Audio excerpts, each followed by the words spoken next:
una pregunta. Tomás, yo le estaba contestando a Gastón. Sí, a mí, a Gastón Díaz. ¿Y te contesté lo que me preguntaste? Sí, perfecto, muchas gracias. Ok, Tomás. Prusia, porque dijiste que el ejército prusiano, que Argentina se basó en el ejército prusiano. ¿Era Alemania y Austria o había...? Era el Imperio Austrohúngaro. Era Sí. lo que era Alemania, Austria y Hungría. Ok.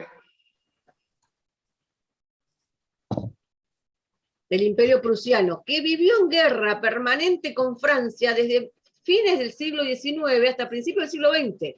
Cada 2 por 3 se producía un conflicto entre estas dos naciones y se vivían cascoteando. Es por eso, una la ganaba uno, después la otra la ganaba el otro, es por eso que en Europa los dos modelos militares por excelencia que se van a exportar son estos dos, y no el inglés, por ejemplo. Mariano, ¿Cómo? Perdón. ¿algo para agregar? ¿De Prusia? No, digamos de esto en líneas generales. Sí, creo que el alumno que había preguntado antes, escuché hablar de partido.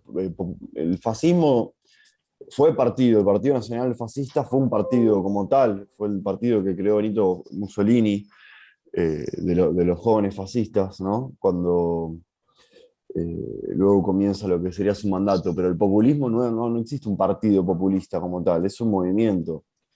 Ni siquiera es una característica de algunos movimientos. No, a lo que se refería a la profesora, que es el movimiento nacional justicialista, se lo tilda de populista, pero hay otros populismos.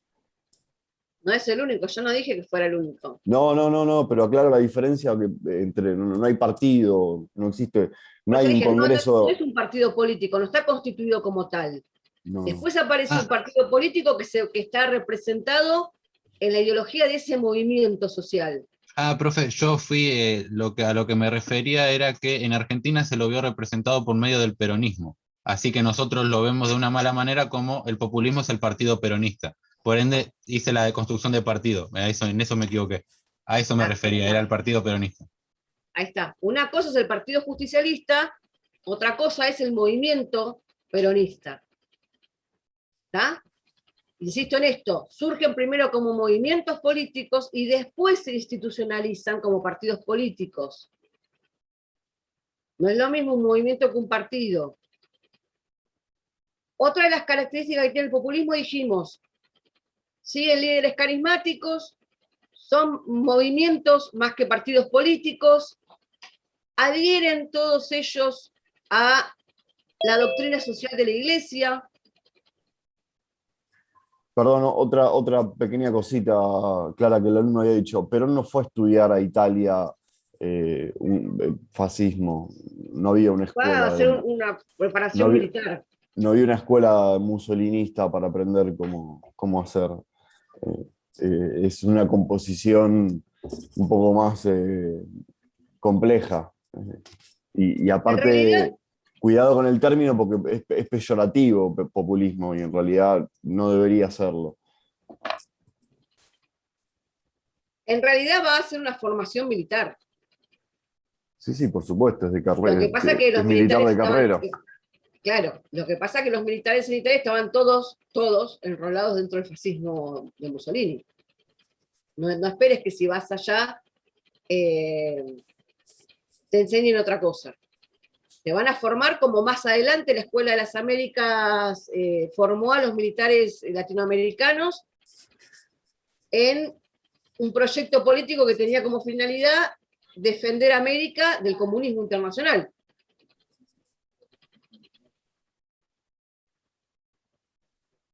¿Estamos? Entonces decía, tenemos esto de que son movimientos y no son partidos, de que siguen la figura de un líder carismático, que adhieren, son todos católicos, adhieren a la doctrina social de la Iglesia. Económicamente hablando, todos siguen las ideas del keynesianismo. ¿Se acuerdan de Keynes cuando hablamos del New Deal y la intervención del Estado como regulador de la economía y partícipe de la economía, no solo como regulador, sino como partícipe de la economía. El Estado participa económicamente dentro del mercado. El tema es que dentro de la política de estos movimientos, el Estado después nunca se retira de esa participación. No pasa como con el New Deal, que intervino el Estado el tiempo necesario hasta que la economía se equilibró. Y después se vuelve a retirar. Y queda como un regulador del mercado, como un controlador del mercado. En estos sistemas, el Estado queda como un partícipe necesario de la economía y de todo el sistema económico. Y esperen que se me hizo una laguna, estoy pensando si me estoy olvidando alguna otra característica más. Profe, mientras te puedo preguntar algo. ¿Qué? ¿Te puedo preguntar algo mientras? Sí.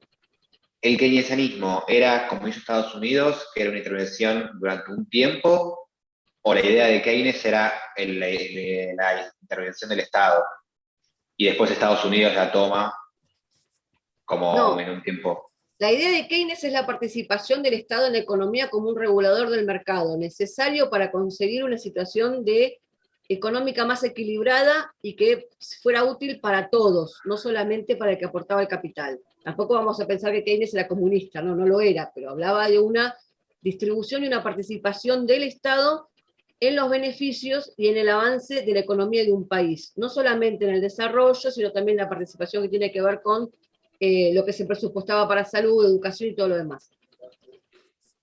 Pero no es lo un tiempo. Perdón, ¿Cómo, Mariano? no, digo que Keynes no lo planteó de forma temporal como un parche para solucionar problemas. Estados Unidos lo aplica como un parche, creando este estado de bienestar, como se le dice históricamente al periodo. Pero el modelo keynesiano como sistema económico, que básicamente un estado capitalista con mayor intervención del Estado en la economía, no es para aplicarlo 2 años y listo, no lo planteó así. Gracias, esa era la pregunta. Tampoco lo plantea como lo conocemos en la actualidad, digamos, la desvirtuación de Keynes en lo que sería todo lo que es el Estado paternalista, donde el Estado está todo el tiempo presente en la economía, pero de la forma en la cual lo conocemos ahora.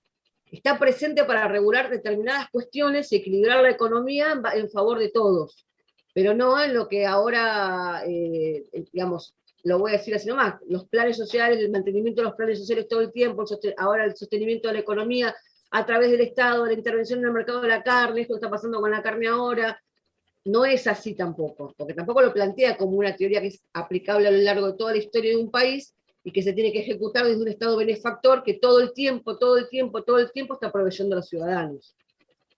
No así.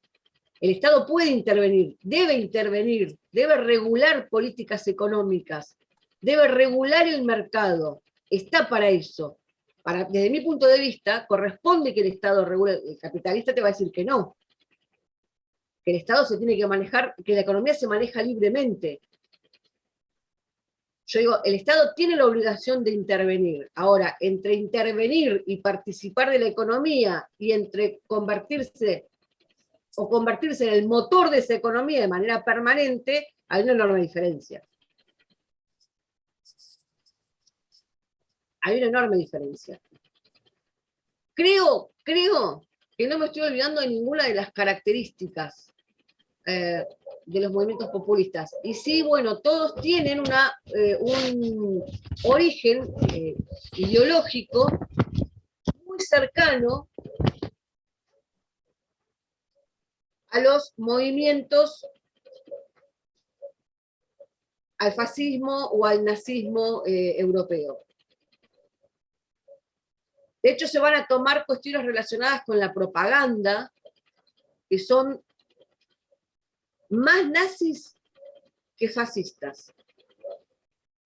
Todo el sistema de la publicidad, una vez que llegan al poder, Si ustedes lo comparan en imágenes, van a encontrar las similitudes de los grandes estandartes, las grandes imágenes públicas, la cooptación de los medios de comunicación, el antisemitismo.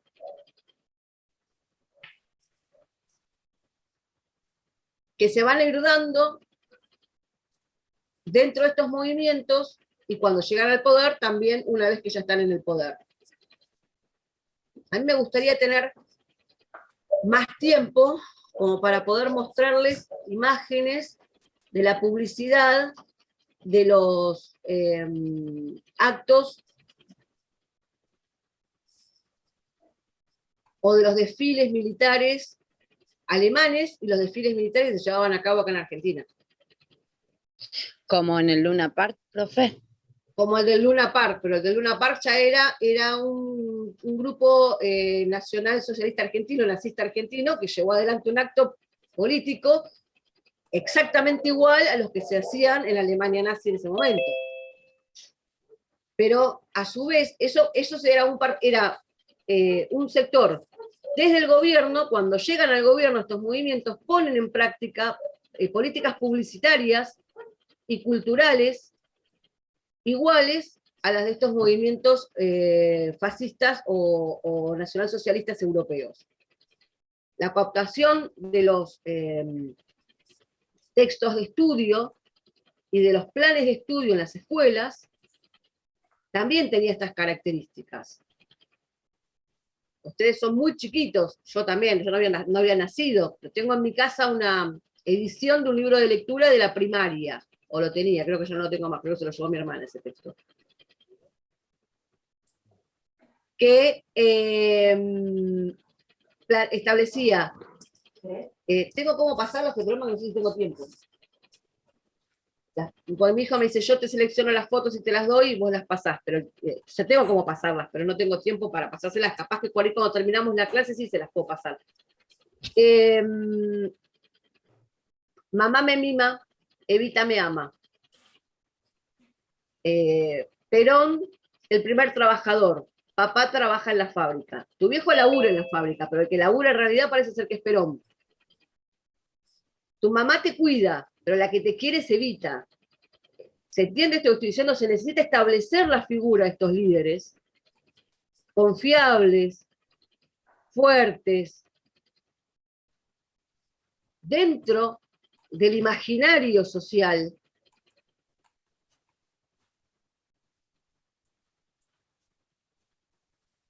Porque de esta manera vos coaptás también, alguien utilizó la palabra coaptación hoy entre los que preguntaron, a toda esta clase social, a todo este nuevo grupo social, que no está necesitado, que no sufre solamente carencias económicas, sino que también sufre como consecuencia de la forma en la que vive y de cómo ha tenido que desarraigarse, carencias afectivas. Es un conjunto.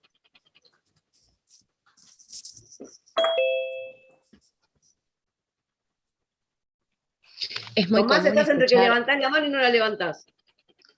profe, es muy común, ¿no? Escuchar gente que dice, yo tengo una muñeca que me regaló Evita, o yo tengo, y es como que era un sistema de manipulación, digamos. Hay a ver, hay algo que no se le discute, yo particularmente no le voy a discutir al peronismo, yo al peronismo le discuto muchas cosas desde lo político, al justicialismo como partido político una vez que estuvo en el poder, en cuanto al uso que hizo, primero que han sido muy poco democráticos, segundo, el uso que han hecho de las necesidades de la gente. ¿Las necesidades de la gente existían? Sí, existían. Ahora, vos podés cubrir esas necesidades como Estado, calladito la boca, con un perfil bajo, decir, bueno, ¿qué hace falta acá? Hace falta un hospital, pongo un hospital. ¿Qué hace falta acá? Falta una escuela, construyo una escuela. O podés utilizar todo el aparato del Estado para cumplir con estas necesidades, cubrir estas necesidades sociales, pero además quedarte con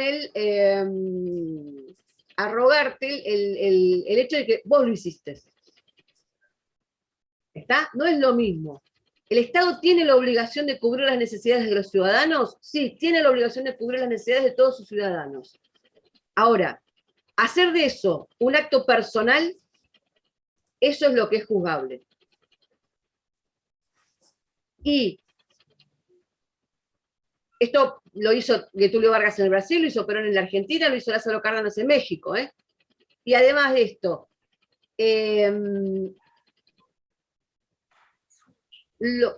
desde donde yo digo que tiene o que carece de elementos que, si bien ha llegado democráticamente hablando al poder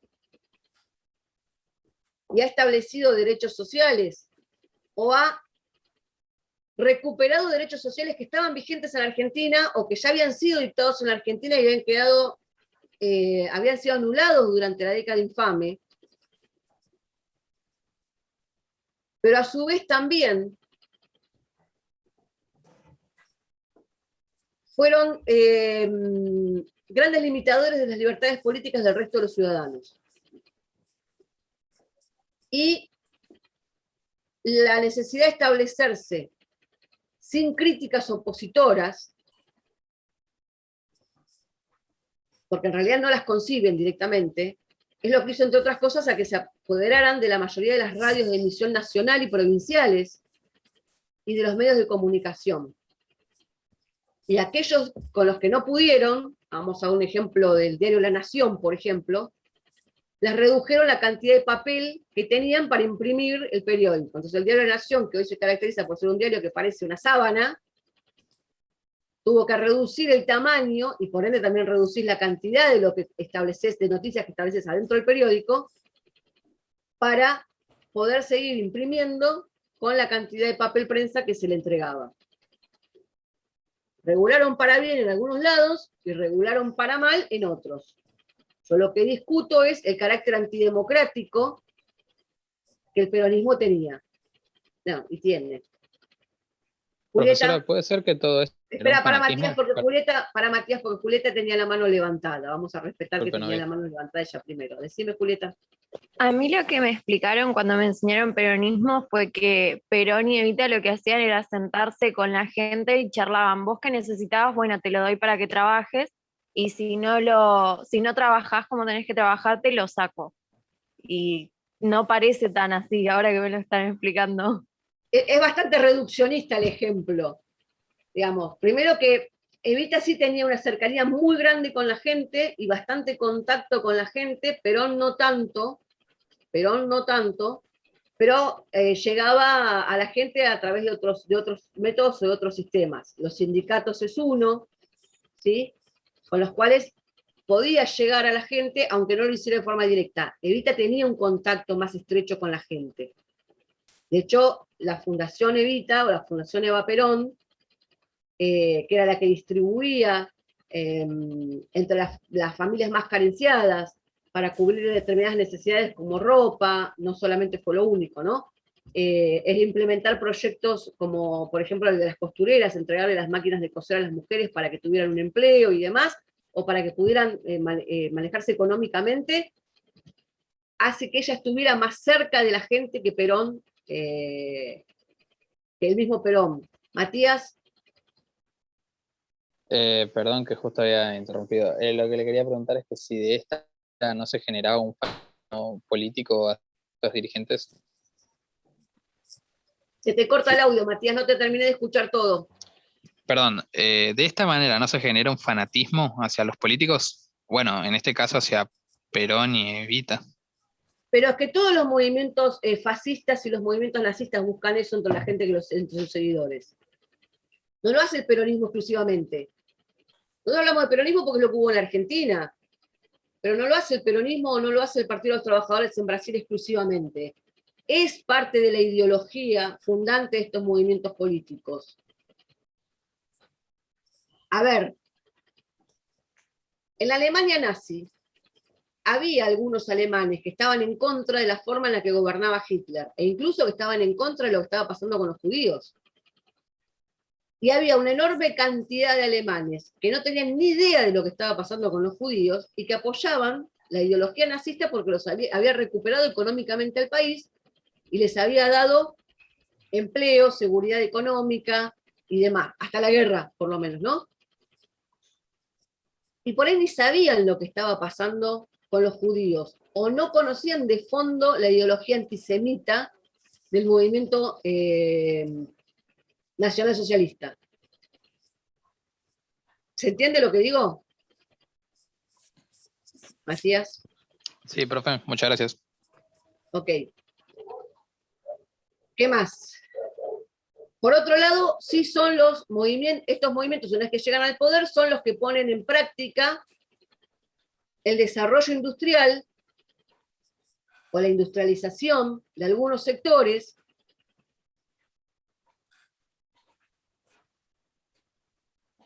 Tienen cada uno sus particularidades. En el caso de México hizo más hincapié en la tendencia de la explotación del suelo o de la tierra, siguiendo con la vieja tradición de la reforma agraria que había sido sancionada en la Constitución del 17.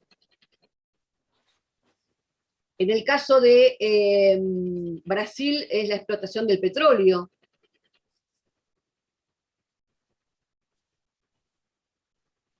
Y toda la industria que se mueve detrás de la explotación petrolera.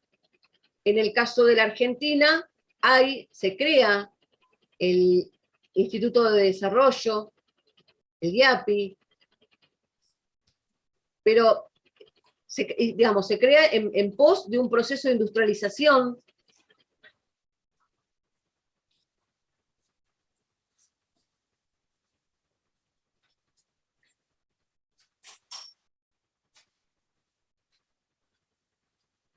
Y no sé qué más me estoy olvidando de esto. Cada uno de los casos en particular, para que yo pueda terminar con todo el tema de la unidad, lo ven ustedes porque está todo el material subido al aula virtual.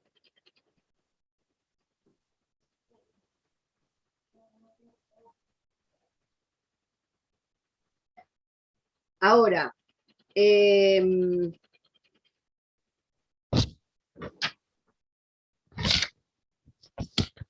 este contexto, en el que, sobre todo en América del Sur, se están dando estos movimientos populistas, América Central está viviendo lo que dije hoy más temprano y también dije en alguna otra clase, la desgracia de estar tan cerca de la política norteamericana. Tan lejos de ellos y tan cerca de los Estados Unidos. En América Central, en este momento, está en plena vigencia la política de la buena vecindad. La mayoría de los países centroamericanos están viviendo todos bajo dictaduras o gobiernos pseudo-democráticos establecidos en el poder con el apoyo de los Estados Unidos. Ahora somos todos buenos vecinos. ¿Vieron como la vecindad del Chavo del Ocho? Bueno, que las malas de última siempre se terminaban apoyando, pero las buenas cada uno estaba a la suya. Lo mismo pasaba en América Central en ese momento.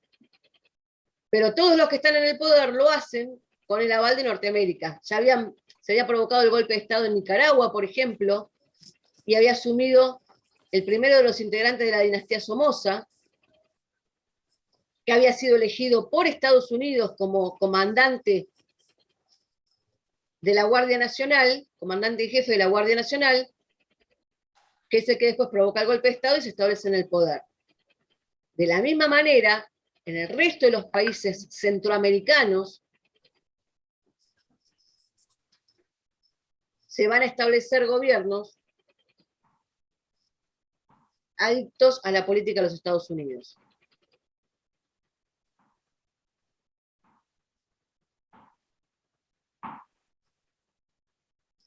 Hay dos temas que nosotros los vimos en antes del primer parcial, que es el TIAR y la OEA. ¿Se acuerdan? El Tratado Interamericano de Asistencia Recíproca, porque acá, digamos, transitamos el fin de la Segunda Guerra Mundial,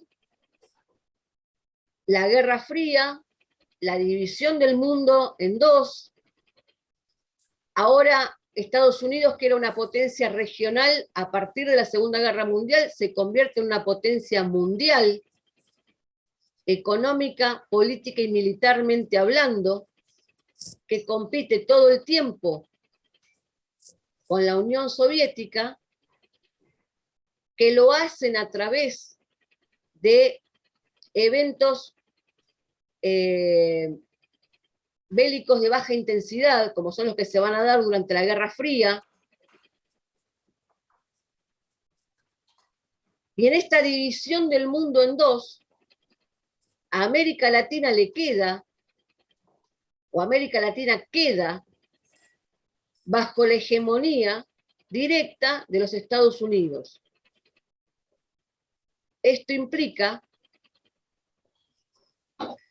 que la Unión Soviética no debería interceder ni intervenir en ningún hecho político, ni promover ningún hecho político en América Latina, y viceversa. Estados Unidos no podía hacer lo mismo tampoco del lado soviético. Directa o indirectamente esto no fue así. Ya sabemos que ellos van a llevar contiendas adelante en lo que fue Corea, Vietnam.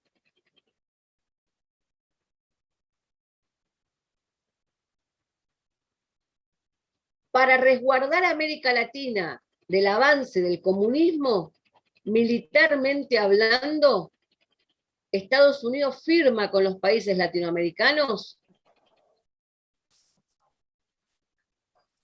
el Tratado Interamericano de Asistencia Recíproca, cuyas siglas son el TIAR. De esta forma, si cualquier país americano, era invadido militarmente por alguna potencia o algún otro país extracontinental, el resto de los países americanos tenía que salir en su defensa. Originalmente esto tuvo como idea o como finalidad evitar cualquier avance del nazismo cuando todavía está vigente la Segunda Guerra Mundial sobre el continente, pero más adelante se convierte en una herramienta para evitar cualquier avance del comunismo. Después se va a perfeccionar esto en la década del 60 con la doctrina de la seguridad nacional, pero eso lo vamos a ver en la clase que viene. Pero militarmente hablando, el TIAR se convierte en un tratado de protección que firmamos todos los países americanos. Argentina era media reacia a firmar el tratado.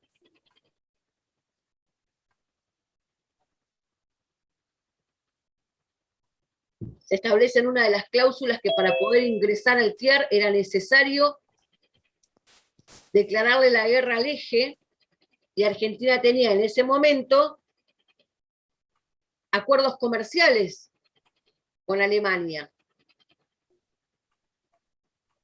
Y no tenía solamente acuerdos comerciales con Alemania, tenía una afinidad política, una afinidad ideológica con Alemania, por lo que Argentina se había declarado neutral, entre comillas, porque por un lado proveía de materia prima, trigo sobre todo, a Inglaterra durante la guerra, y por el otro lado proveía de rezagos o chaperío a Alemania para el tema de armamento. Entonces no le convenía declararse a favor directamente de Alemania en el conflicto, le convenía quedarse con la neutralidad la neutralidad en la guerra, pero ideológicamente avalaba a Alemania. Finalmente, Argentina le declara la guerra al eje para poder entrar al TIAR, porque además la amenaza era: no ingresás al TIAR, pero como encima estás colaborando con ellos, vamos a terminar interviniendo todos tus activos fuera de tu territorio e incautando cualquier buque mercante en alta mar. Entonces, frente a esto, a Argentina no le queda más remedio que declararle la guerra al eje, y lo hace faltando 3 semanas para que se suicidara Hitler y 1 mes y medio para que la guerra terminara, o sea, nada.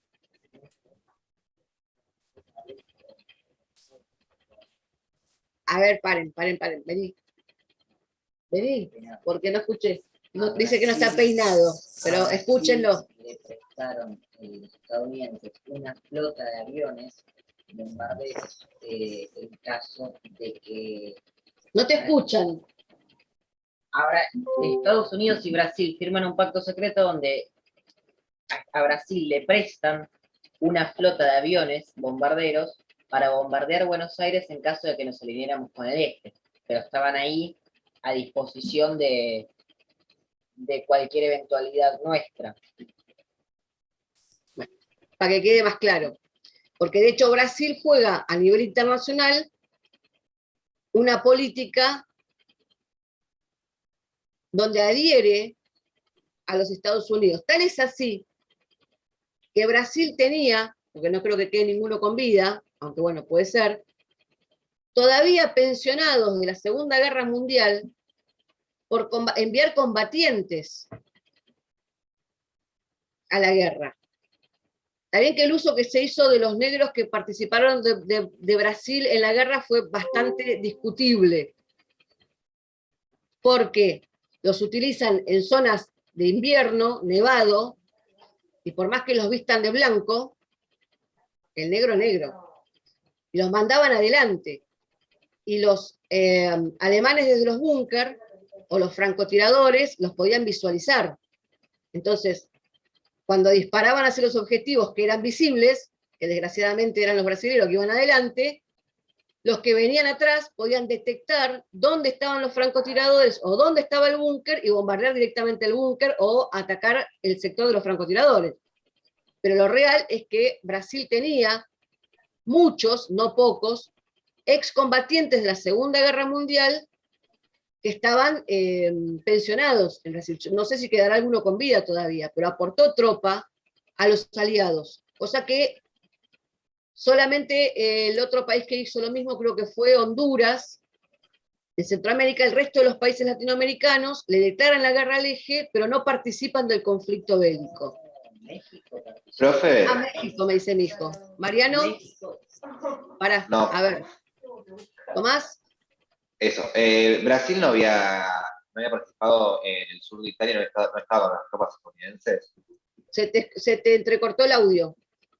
Que vos nos habías dicho antes del primer parcial que las tropas brasileñas habían entrado con los estadounidenses por el sur de Italia.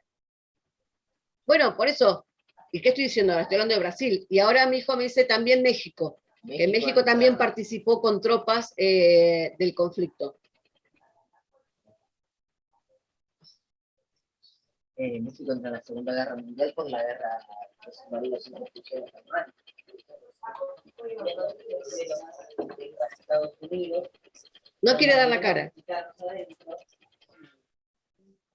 Si nos está hablando a nosotros, nos escuchan. No quiere dar la cara porque dice que no está peinado.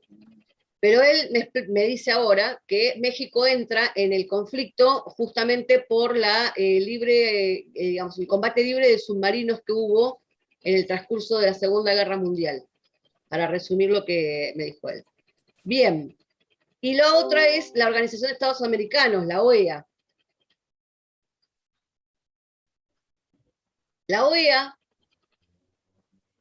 es el brazo político mediante el cual Estados Unidos va a fortalecerse regionalmente y va a intervenir en todos aquellos estados que se muestren contrarios a la política norteamericana. Si bien era una herramienta para resolver pacíficamente los conflictos,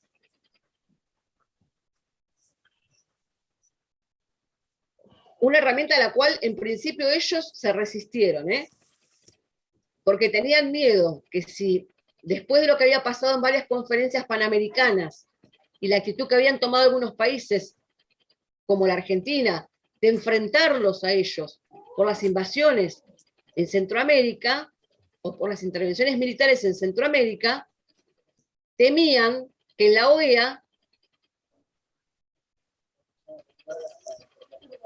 estos países se fortalecieran, se agruparan y se opusieran al accionar militar e intervencionista de los Estados Unidos en la región. Pero cuando, después de la década del 30, entra en vigencia la política de la buena vecindad y ellos comienzan a ejercer la hegemonía política, no solamente en Centroamérica, sino en otros países más de la región, de manera que puedan o terminen votando lo que a ellos les interesa, se dan cuenta que la OEA termina siendo una herramienta útil y necesaria para fortalecer su hegemonía regional. Miqueas. No, sí, me había perdido un poco con lo de la OEA, pero más o menos ya respondí, gracias. Ahí está. De esta forma, por ejemplo, sostuvieron a las dictaduras de Trujillo,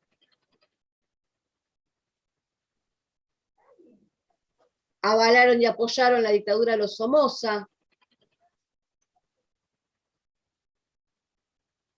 les sirvió para atacar a Betancur en Colombia.